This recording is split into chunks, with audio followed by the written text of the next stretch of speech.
Hello दोस्तों, कैसे हैं आप। उम्मीद है आप सब बहुत अच्छे से होंगे, सब अपनी पढ़ाई अच्छे से कर रहे होंगे। और हम अगेन नेशनलिज्म इन यूरोप को कंटिन्यू करेंगे। और अभी तक की जो कहानी हमारी रही है, उस कहानी में मैंने आपको ये बताया था कि फ्रांस में 1830 में लुइस फिलिप को बिठा दिया गया है, क्योंकि फ्रांस के लोग 1830 में इन्होंने एक रेवोल्यूशन किया जिसको हम कहते हैं जुलाई रेवोल्यूशन। और फ्रांस में जैसे ही जुलाई रेवोल्यूशन हुआ, बर्बन डायनेस्टी का जो राजा था उसको भगा दिया गया और उसकी जगह पे लुइस लुइस फिलिप को बिठाया गया। अब ये जो लुइस फिलिप थे, इन्होंने कॉन्स्टिट्यूशनल मोनार्की को एक्सेप्ट किया। फ्रांस कॉन्स्टिट्यूशनल मोनार्की बन गया, यानी अब जो भी कानून होंगे फ्रांस में लागू होंगे वो राजा नहीं करेगा बल्कि संविधान करेगा और गारंटी संविधान लेगा। यानी कि अब राजा का देश ना होके अब संविधान का देश, लोगों का देश होने लगा था थोड़ा थोड़ा फ्रांस। जैसे ही फ्रांस में हुआ, मैंने आपको बताया था कुछ भी फ्रांस में होता है पूरे यूरोप में फैल जाता है। फ्रांस में हुआ, फ्रांस के बाद में पोलैंड में हुआ। पोलैंड के ऊपर कब्जा कर रखा था एक तो ऊपर ब्रिटेन ने और बगल के साइड में नेदरलैंड ने, यानी दो देशों ने, बेल्जियम और नेदरलैंड, दोनों ने पोलैंड पर कब्जा कर रखा था। पोलैंड के लोगों ने अपने राजा के खिलाफ विद्रोह किया और जैसे ही राजा के खिलाफ विद्रोह किया, रिवोल्ट किया, राजा को हटाया। अब पोलैंड के लोगों ने लड़ाई लड़ी किससे? नेदरलैंड से और ब्रिटेन से। और नेदरलैंड और ब्रिटेन दोनों से अपने देश को छीन लिया और पोलैंड पोलैंड बन गया।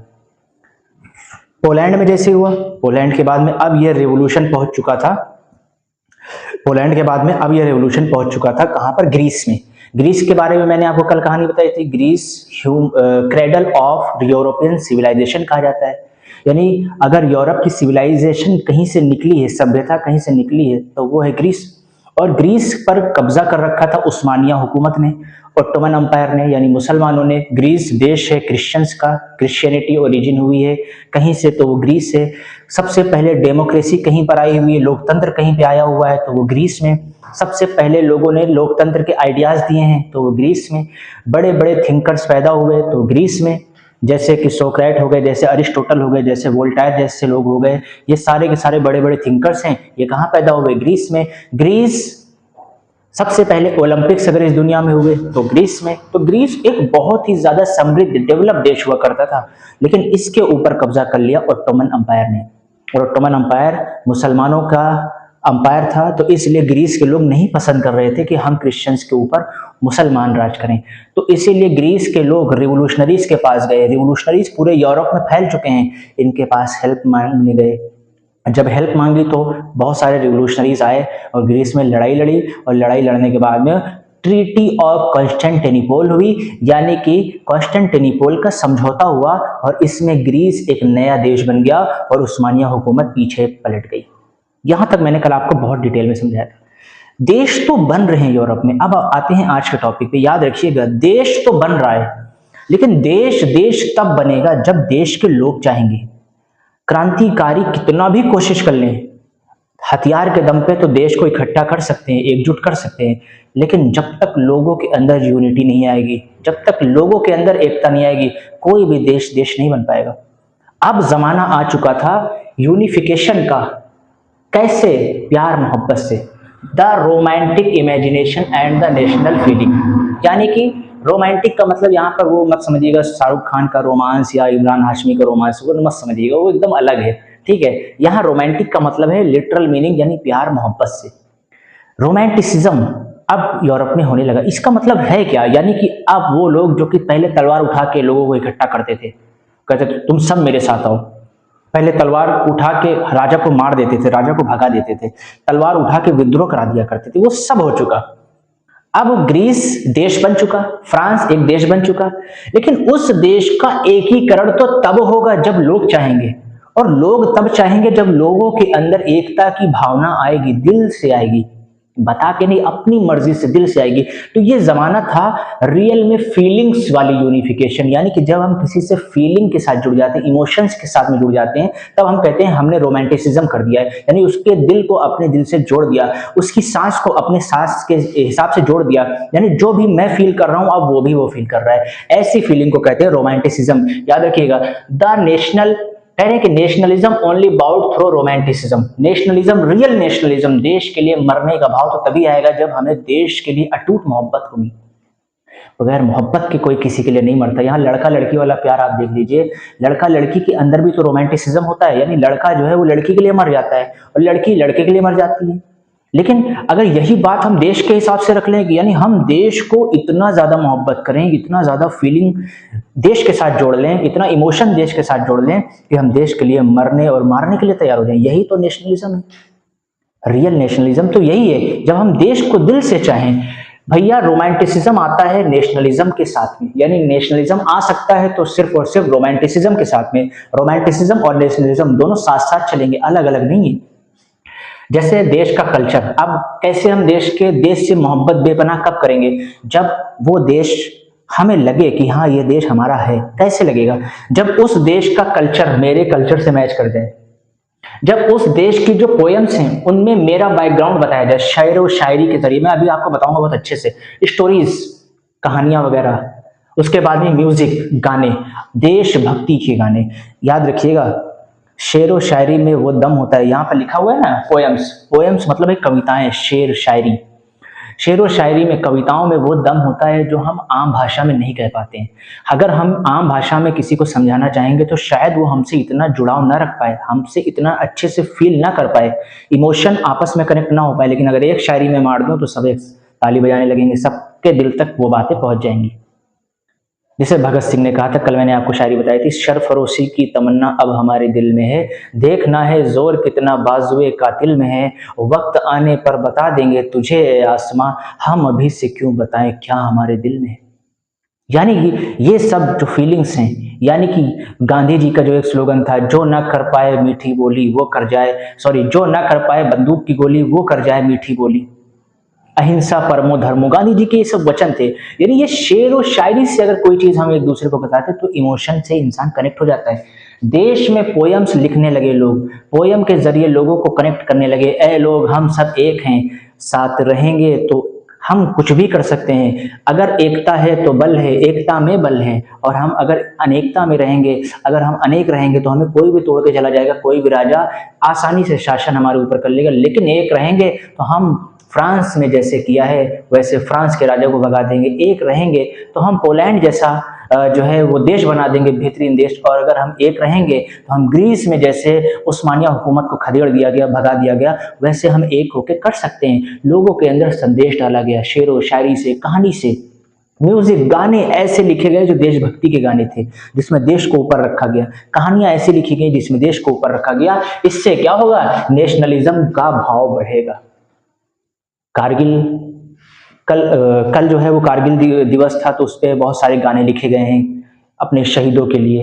ठीक है, ऐ मेरे वतन के लोगों जरा याद करो कुर्बानी, जो शहीद हुए हैं उनकी, ऐसे करके जो गाने लिखे गए हैं वो सब क्या है? तरीके की म्यूजिक्स हैं, सॉन्ग्स हैं, नेशनल सॉन्ग्स हैं। ठीक है, तो इनसे क्या होता है? देशभक्ति लोगों के अंदर जागती है, रोंगटे खड़े हो जाते हैं देश के कुछ करने के लिए। Poets about the feeling of oneness, यही पोएट्स हैं, इन लोगों ने ऐसी फीलिंग्स जगा दी एक वाली कि भाई हम तो देशवासी हैं, इस देश के लिए तो हम जान ले लेंगे या जान दे देंगे। ऐसी भावनाएं पैदा करी इन पोएट्स ने। रोमांटिसिज्म फोकस, अब रोमांटिसिज्म होता क्या है? रोमांटिसिज्म जो फोकस करता है वो सेंटिमेंट्स पे करता है। सेंटिमेंट्स, इंसान दिल से, दिमाग से नहीं, दिल से ज्यादा सोचता है, दिमाग से नहीं सोचता है। अभी मैं बताऊंगा कैसे। सेंटिमेंट्स बहुत आसान है, लोगों के अंदर सेंटिमेंटल हो जाना। बहुत से लोग फीलिंग में बह जाते हैं तो उनको कहते हैं सेंटिमेंटल। तो देशभक्ति, रोमांटिसिज्म कैसे आएगा? सेंटिमेंट से आएगा। जब हम किसी को बिला वजह मोहब्बत करेंगे, बगैर कोई रीजन के, बगैर कोई प्रॉफिट के, बगैर कोई लाभ के, बगैर कोई फायदे के हम किसी के लिए मोहब्बत कर रहे हैं किसी से, तो वही तो क्या होता है? नेशनलिज्म होता है। हम देश के लिए कुछ करें, हमारे दिल में ये फीलिंग नहीं होनी चाहिए कि देश ने हमारे लिए क्या किया है, बल्कि हमें यह होना चाहिए कि हम देश के लिए क्या कर सकते हैं। ऐसी फीलिंग ही तो क्या है? Sentiments, feelings. अभी मैंने आपको बताया ये रोमांटिसिज्म सेंटिमेंट्स और फीलिंग्स पर, इमोशंस पर ज्यादा फोकस करता है, रीजन और साइंस पर फोकस नहीं करता है। अब कोई हमसे कहे, मान लो हमने किसी से दोस्ती करी और हम उस दोस्ती में उसके ऊपर जो है वो हम सारा धन लुटाए दे रहे हैं, मोहब्बत कर रहे हैं, प्यार कर रहे हैं उससे। उसके बाद में हम ये नहीं सोचेंगे कि भाई वो भी हमसे इतना करे वरना मैं तो इसको मोहब्बत नहीं करूंगा, मैं तो इससे दोस्ती तोड़ दूंगा। ऐसा नहीं होना चाहिए। मोहब्बत इसी से प्यार एक तरफा होता है, और जब ये होता है तो इसमें रीजन साइंस नहीं इंसान देखता है, इसमें सेंटिमेंट्स, फीलिंग और इमोशंस देखता है। तो रोमांटिसिज्म क्या है, फोकस करता है सेंटिमेंट्स पर, फीलिंग्स पर, रीजन और साइंस पर, दिमागी वैज्ञानिकपन इसमें नहीं होता है। जैसे जोहान गॉटफ्राइड जो थे, ठीक है, इनका पूरा नाम था जोहान हेडर, असल में इनको शॉर्ट में कहते हैं। इन्होंने एक बुक लिखी थी दास वॉक, उसमें बताया लोगों को कि भाई ये तुम्हारी मदरलैंड है, मातृभूमि है, इससे मोहब्बत करो। ये कहाँ के रहने वाले थे, ये जर्मनी के रहने वाले थे। तो ये जर्मनी के रहने वाले थे जोहान हर्डर, और इन्होंने देश के लिए बहुत बहुत सारी बातें लिखी। लोगों के अंदर देशभक्ति की चीजें जगाने में इनका बड़ा योगदान है। It emphasise on vernacular language, जो रोमांटिसिज्म होता है वो वर्नाकुलर लैंग्वेज में जो है ज्यादातर हो सकता है। देखो जैसे कि अभी जो है वर्नाकुलर लैंग्वेज का मतलब है देशी भाषा में। अगर मुझसे कोई, मान लो कोई, मैं बिहार में जा रहा हूँ, बिहार में जाने के बाद में मैं किसी बिहार के गांव में या यूपी के गांव में जाके मैं इंग्लिश बोल रहा हूँ, तो इससे कोई रोमांटिसिज्म तो आ ही नहीं पाएगा, क्योंकि मेरी भाषा ही नहीं कनेक्ट हो पा रही। तो वर्नाकुलर का मतलब है देहाती language, local language. Vernacular language का मतलब है देहाती लैंग्वेज। अगर मैं बिहार में जाऊंगा, बिहार के किसी जगह पे जाऊंगा, तो वहां पर मुझे भोजपुरी बोलना पड़ेगा, तभी तो मैं लोगों से कनेक्ट हो पाऊंगा। ठीक है, जैसे मोदी जी तमिल साउथ इंडिया में गए थे, तो उन्होंने एक जो है वो बोला था, तो वो बड़ा मीम बन गया। तो कहने का मतलब, जो अगर फीलिंग के साथ किसी से जुड़ना चाहता है तो उसको वहाँ की लैंग्वेज आनी चाहिए। आगे समझ में नहीं आया। जैसे एक गाना होता है बिहार में, मुझे अभी भी थोड़ा सा याद है, उसमें होता है शादी के टाइम लोग, जो औरतें रहती है वो ग्रुप में एक गाना गाती हैं, गाड़ी ले बे, घोड़ा ले बे, हीरो हांडा, ऐसे करके जो गाना होता है वो वर्नाकुलर लैंग्वेज है। उससे वो सब जुड़ पाते हैं, क्योंकि इसमें क्या है, फीलिंग है, इमोशंस है। तो वर्नाकुलर लैंग्वेज क्या है, यही वर्नाकुलर लैंग्वेज के ऊपर फोकस करता है रोमांटिसिज्म। रोमांटिसिज्म आएगा तो वर्नाकुलर लैंग्वेज पे आएगा, ये गरीबों तक पहुंचेगा। जब वर्नाकुलर लैंग्वेज में मैं बात करूंगा, कोई बात बताऊंगा लोगों को, तो गरीब जो अनपढ़ है, जो समझ नहीं सकता है, वो भी समझ जाएगा। इसीलिए देहाती लैंग्वेज में, अभी मैं किसी गांव के बूढ़े आदमी के पास जाऊं और इंग्लिश में बात करूं, कुछ नहीं समझ पाएगा वो। अगर मैं वर्नाकुलर लैंग्वेज में समझाऊं, दादाजी ऐसी सी बात है, तुरंत समझ जाएगा। तो वर्नाकुलर लैंग्वेज रोमांटिसिज्म को बढ़ावा देता है, याद करिएगा। कल्चर्स, पोलैंड का जो कल्चर था इसकी बड़ी एग्जाम्पल है। पोलैंड में क्या था, पोलैंड पर बहुत सारे मुल्कों ने, बहुत सारे देशों ने राज किया है। तो वैसा, जैसे मैंने भी बताया था, नेदरलैंड ने आधा पोलैंड कब्जा कर लिया था, आधा पोलैंड ब्रिटेन ने कब्जा कर लिया था, लेकिन इनसे पहले रशिया ने कब्जा किया हुआ था पोलैंड पे। पोलैंड एक बहुत ही खूबसूरत देश है, स्विट्जरलैंड से शायद कम ही है, मतलब बहुत अच्छा यूरोप का देश है पोलैंड। ठीक है, वहां बर्फ वगैरह बहुत ज्यादा गिरती है। ठीक है, पोलैंड, वहां की लैंग्वेज पॉलिश लैंग्वेज है। तो ये जो पोलैंड है, यहाँ पर कब्जा कर रखा था पोलैंड के ऊपर रशिया ने। तो ये जो रशिया देश था, इसने कहा कि पोलैंड के हर एक जगह, हर स्कूलों में, हर सरकारी संस्थाओं में, सरकारी इंस्टीट्यूशंस में सिर्फ और सिर्फ पोलिश लैंग्वेज चलेगी। सॉरी, पोलिश लैंग्वेज नहीं चलेगी, रशियन लैंग्वेज चलेगी। तो रशिया ने इम्पोज कर दिया, जबरदस्ती थोप दिया रशियन लैंग्वेज, कहां पर, पोलैंड में, और पोलिश लैंग्वेज को बर्खास्त कर दिया, टर्मिनेट कर दिया, इलीगल कहला दिया। तो वहां के जो लोग थे वो डर गए। अब वो पोलिश लैंग्वेज को भूल रहे थे बहुत सारे लोग, लेकिन वहां के जो चर्च के पादरी थे, पोलैंड के जो चर्च के पादरी थे, उन्होंने ऐसा नहीं किया। उन्होंने कहा कि जो पूजा होगी हमारे चर्च में वो पोलैंड में होगी। आती थी पुलिस, उनको मारती थी, पीटती थी, लेकिन फिर भी वो अपनी पोलिश लैंग्वेज में ही पूजा करते थे।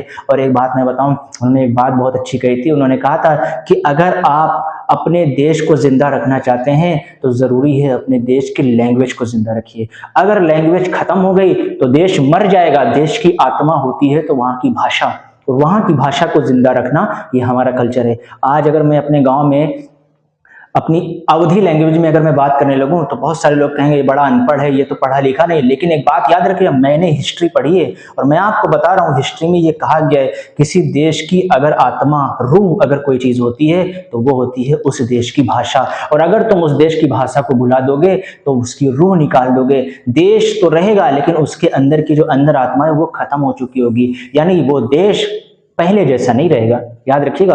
तो पोलैंड के जो बड़े बड़े पादरी थे, चर्च के जो बड़े बड़े रिलीजियस लीडर थे, जिनको क्लर्जी कहते हैं इंग्लिश में, पोप कहते हैं, ये सारे के सारे लोग कहते थे कि आओ हमें लाठी मारो, हमें गोली मार दो, लेकिन हम अपनी पोलैंड लैंग्वेज को, पोलिश लैंग्वेज को नहीं रोकेंगे यूज करना। हम इसी में प्रार्थना करेंगे और तुम हमारी जबान काट दोगे तो हम मन में भी पोलिश लैंग्वेज में प्रार्थना करेंगे। तुम हमें क्या करोगे, तुम हमें पिंजरे में कैद नहीं कर सकते, हमारी लैंग्वेज पिंजरे में कैद नहीं हो सकती, हम आजाद हैं। ऐसी बातें हो रही, यानी एक तरह से देखा जाए तो ये जो पोलैंड की लैंग्वेज को जिंदा रखने का जो जिम्मेदारी ले ली वो पोप लोगों ने, रिलीजियस लीडर ने ले ली। रोमांटिसिज्म, ये सब आज हम पढ़ रहे हैं। तो पोलैंड का अगर कोई लड़का पढ़ेगा या पोलैंड का कोई स्टूडेंट पढ़ेगा तो वो अंदर से कहेगा हाँ, हमने अपनी लैंग्वेज के लिए इतनी सारी कुर्बानी दी है, हम लोगों ने लाठी खाई है, हमारे पोप लोगों ने लाठी खाई, इसको जिंदा रखना है। The use of Polish language was the empty arm against the Russians, एक इकलौता हथियार था पोलैंड के पास रशियन से लड़ने के लिए, और वो थी उनकी जबान। वो कहते थे तुम हमें बदल दोगे, हमारे विचारों को बदल दोगे, लेकिन हमारी जबान को बदल नहीं पाओगे। आ गया होगा आपको समझ में कि ये रोमांटिसिज्म लैंग्वेज से कितना जुड़ा हुआ है। ठीक है, फिर 3.2 टॉपिक है hunger, hardship and popular revolt. इसको एक बार पढ़ा देते हैं आपको, फिर जो है एक्सप्लेन करेंगे। Population increased in 1830s, more job seekers then employment. मतलब देखिए, हंगर मीन्स है भुखमरी होने लगी, हार्डशिप लोगों को तकलीफें होने लगी, और पॉपुलर रिवोल्ट होने लगी। अच्छा, ये कब की बात है? 1830 से लेके 1848 के बीच में हो रहा है।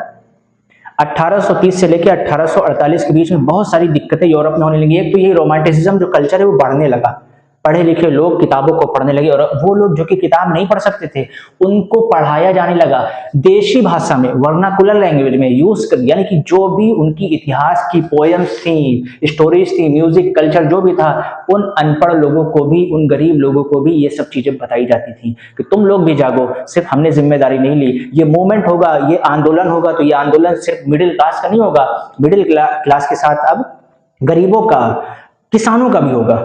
तो ऐसी सोच रखते थे मिडिल क्लास, और रोमांटिसिज्म तभी फला फूला।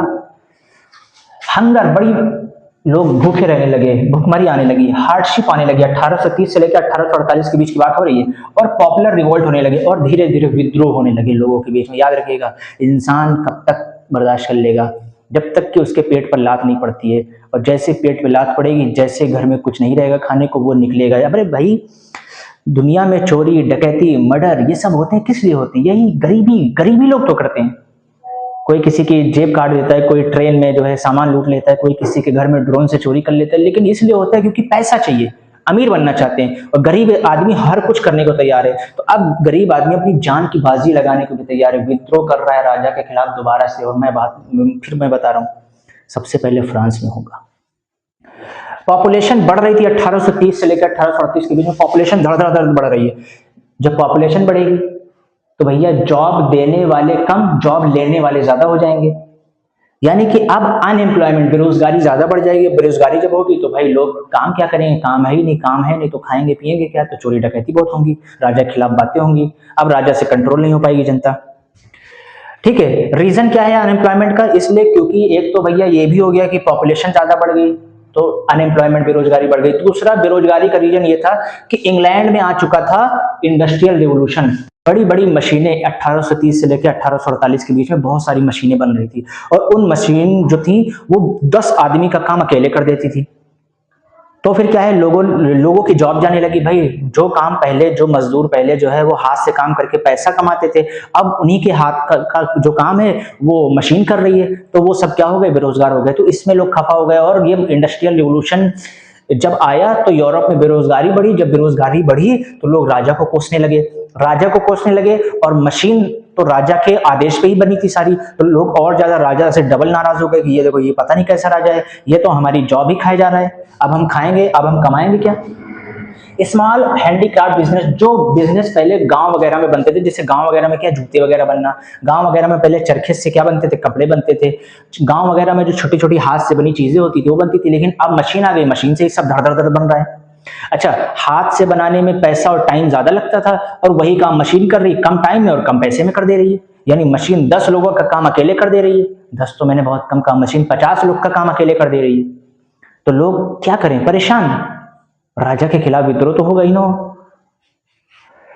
जो छोटे छोटे बिजनेस थे वो भी ठप हो गए। भाई अब उनके पास कोई आ नहीं रहा है, क्योंकि बड़ी बड़ी मशीनें ज्यादातर प्रोडक्शन कर रही हैं, ज्यादा प्रोडक्शन कर रही हैं, तो भाई उनके पास कोई आ ही नहीं रहा, उनका सामान बिक ही नहीं रहा है। हाई टैक्सेशन, लेकिन इतनी गरीबी आने के बाद में भी राजा टैक्स तो कम नहीं कर रहा है। लुईस फिलिप जो है वो भी भाई वो कह रहा है नहीं, जो संविधान में टैक्स लिख दिया गया है वो टैक्स तो उतना लगेगा ही लगेगा।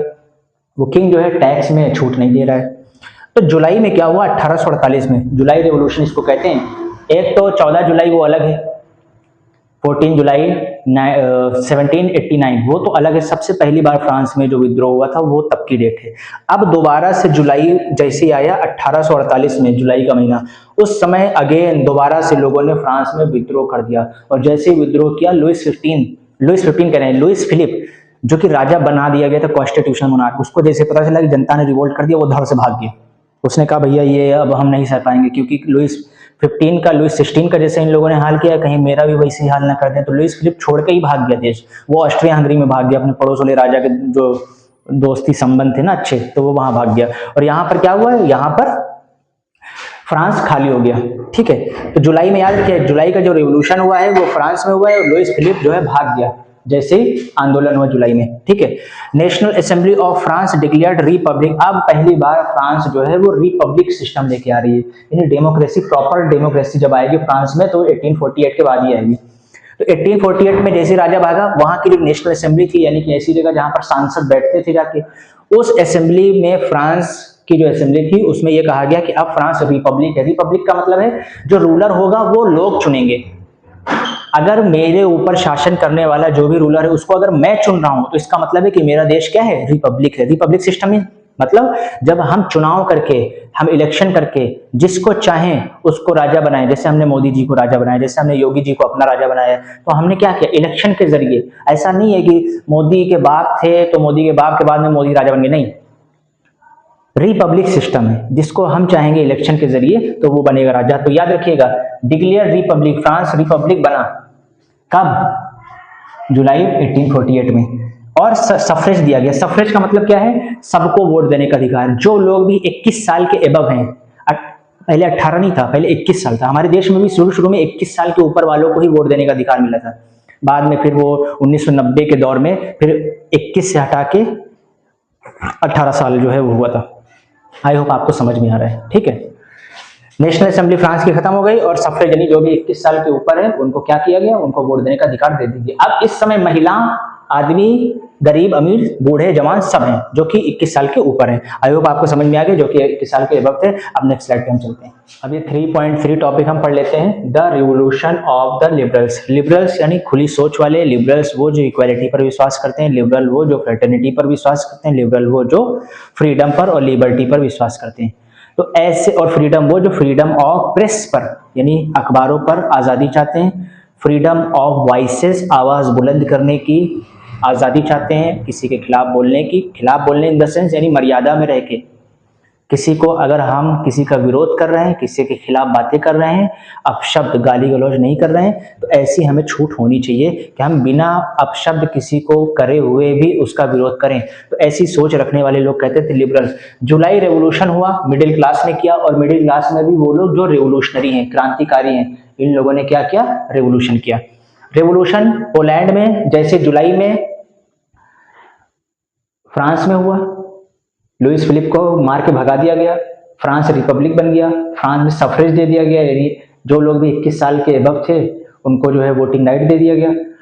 जैसे वहां हुआ पोलैंड में अगेन हो गया, पोलैंड में भी रिपब्लिक सिस्टम आ गया। पोलैंड में भी 18 साल से जो लोग, सॉरी 21 साल से जो लोग ऊपर हैं उनको जो है वो वोट देने का अधिकार मिल गया। जर्मनी में भी ऐसा हुआ, जर्मनी में पूरी तरीके से नहीं हुआ था, अभी मैं बताऊंगा। इटली में हो गया और फ्रांस में तो हुआ ही थी। रेवोल्यूशनरी डिमांड, रेवोल्यूशनरी की डिमांड क्या थी, बेसिक थी, जो मैंने आपको इतनी बार बताया, जैसे फ्रीडम ऑफ प्रेस है, फ्रीडम ऑफ स्पीच है, इक्वालिटी है, फ्रेटर्निटी है, ये सारे के सारे क्या थे इनके, ये सब इनके स्लोगन थे, इनके क्या थे, नारे थे कि हम ये चाहते हैं, ये नारा बुलंद करते थे, आवाजें बुलंद करते थे इन सब चीजों के लिए, जैसे equality, fraternity, equality, freedom of speech, freedom of press. 1848 में क्या हुआ कि हर जगह रिवोल्यूशन हो रहा है, वैसे वहां के लोग जो जर्मनी के रहने वाले थे वो लोग अपने राजा के खिलाफ पहुंच गए। जर्मनी के राजा का नाम क्या था, फ्रेडरिक विलियम फर्स्ट। ये देखिए, जर्मनी के जो राजा थे जिनका नाम था फ्रेडरिक विलियम फर्स्ट, इनके पास लोग पहुंचे जुलाई में, मतलब उसी साल 1848 में, और लोगों ने कहा कि भाई हम ये चाहते हैं कि जैसे फ्रांस में लोग आजाद हुए, रिपब्लिक सिस्टम आया है, जैसे पोलैंड में आया हुआ है, वैसे आप भी हमें रिपब्लिक कर दीजिए। आप भी अगर रिपब्लिक ना करिए, कम से कम कॉन्स्टिट्यूशनल मोनार्की को एक्सेप्ट करिए, यानी कॉन्स्टिट्यूशन को, संविधान को एक्सेप्ट करिए। ये जो फ्रेडरिक विलियम फर्स्ट थे जर्मनी के, इन्होंने लोगों को भगा दिया, भागो यहाँ से, यहाँ तुम्हारा कोई काम नहीं है, बोले हम तुम्हारी बात नहीं सुनेंगे। और इन्होंने क्या किया, आर्मी को बुलाया और सारे लोग को खदेड़ दिया, सारे लोग को भगा दिया, यानी राजा यहाँ जीत रहा है। जीतने के बाद में फिर लेकिन रिवोल्यूशनरी क्रांतिकारी तो कहाँ मानने वाले, ये सब कहीं ना कहीं राजा के खिलाफ बातें कर रहे हैं। राजा को पता चल गया, राजा का जो जर्नल था जिसका नाम था ओटोमन बिस्मार्क, उसने आके सब कुछ बताया कि राजा साहब बस कुछ ही दिन आप मेहमान हैं, क्योंकि जनता तैयारी कर रही है आपको हटाने की। आपने इसको भगा दिया है, आपने लोगों को अपमान किया है। आप पहले वाले लोग नहीं हैं, ये बदल चुके हैं, ये पढ़े लिखे लोग हैं, ये क्रांतिकारी हैं। आप इनको बुलाइए और बैठाइए और इनसे बात करिए, जो भी पॉसिबल है आप इनके लिए करिए, वरना ये आपको छोड़ेंगे नहीं। कुछ ही दिन में आपका काम तमाम कर देंगे। जैसे जर्मनी, जैसे फ्रांस में किया है, जैसे पोलैंड में किया है, जैसे ग्रीस में हुआ है, वैसे आपका भी होने वाला है हाल। और जैसे जर्मनी के फ्रेडरिक विलियम फर्स्ट को ये बात सुनाई थी, एहसास हुआ, उन्होंने सारे लोगों को बुलाया और उन्होंने एक्सेप्ट कर लिया, मान लिया रिवोल्यूशनरीज की बात। रिवोल्यूशनरीज की क्या बात थी कि जर्मनी को कॉन्स्टिट्यूशनल मोनार्की दी जाए। तो याद रखिएगा, फ्रेडरिक विलियम फर्स्ट थोड़े दिन के बाद में उन्होंने क्रांतिकारियों को बुलाया, मिडिल क्लास वालों को बुलाया और कहा कि हम ये चाहते हैं कि आप लोगों की डिमांड को मैं एक्सेप्ट करूं, बताइए आपकी डिमांड क्या है। तो उन्होंने कहा हमारी डिमांड सिर्फ इतनी है, आप प्यार से कह रहे हैं, प्यार से अपनी मर्जी से मान रहे हैं, इसलिए हम कॉन्स्टिट्यूशनल मोनार्की को पेश कर रहे हैं। और अगर आप प्यार से ना मानते और अगर हम लोग आपको हटाते तो हम रिपब्लिक वाला सिस्टम लेके आते। चलिए ठीक है, आपने अपने हिसाब से कुछ समझा, तो इसीलिए हम आपका सम्मान करते हैं। आप ना हटिए लेकिन कॉन्स्टिट्यूशन को अपना लीजिए। तो कॉन्स्टिट्यूशनल मोनार्की जर्मनी बन चुका है, ठीक है। और जैसे ही बगल वाला जो राजा, बड़ा जो अशांत राजा था, वो जो हमेशा थोड़ा सा परेशान रहता था, जिसका नाम था, क्या नाम था, ड्यूक मेटरनिक। ये जो ड्यूक मेटरनिक था, जो कि ऑस्ट्रिया हंगरी का राजा था, इसको पता चला कि भाई फ्रेडरिक विलियम फर्स्ट ने भी कॉन्स्टिट्यूशनल मोनार्की अपना लिया है। अब इसने सोचा कि कहीं अब तो हमारा नंबर 100% आएगा ही, अब बहुत दिन हो गए बच गए हम, लेकिन अब नहीं बचेंगे। जैसे इसको रियलाइज हुआ, इस राजा ने, ड्यूक मेटरनिक जो कि ऑस्ट्रिया हंगरी का राजा था, इसने हंगरी को अलग कर दिया। इसने कहा कि भाई हंगरी एक अलग देश है, वहां के लोग अपना अलग देश बनाएं, हम ऑस्ट्रिया के राजा हैं। तो याद रखिएगा, Hungary gain independence autonomy from Austria. इसी 1848 में जो हंगरी था, पहले ऑस्ट्रिया हंगरी मतलब एक राजा दो देशों पर शासन किया करता था, लेकिन अब हंगरी को अलग कर दिया गया। और हंगरी को अलग करने के बाद अब ये राजा कहाँ का सिर्फ राजा है, ये राजा सिर्फ और सिर्फ ऑस्ट्रिया का है। तो याद रखिएगा, जो ड्यूक मेटरनिक है उसने घबरा के हंगरी को एक अलग देश दे दिया कि भैया जाओ तुम अपने देश को चलाओ, हमसे मतलब नहीं है। अब हम जो देश रहेंगे, हम जो देश चलाएंगे वो अपना देश, जिसका नाम है क्या, ऑस्ट्रिया। आई होप आपको ये समझ में आया है, ठीक है। अब मिलते हैं नेक्स्ट वीडियो में, जब तक के लिए टाटा बाय बाय। और आप अपनी पढ़ाई मन लगा के दिल से, जैसे मैं पढ़ा रहा हूँ, एक एक कॉन्सेप्ट को रटते रहिए, कॉन्सेप्ट को समझते रहिए। अगर कोई डाउट है तो आप कमेंट सेक्शन में मुझसे पूछ सकते हैं, मैं 100% आपका जवाब दूंगा, ठीक है। जब तक के लिए टाटा बाय बाय।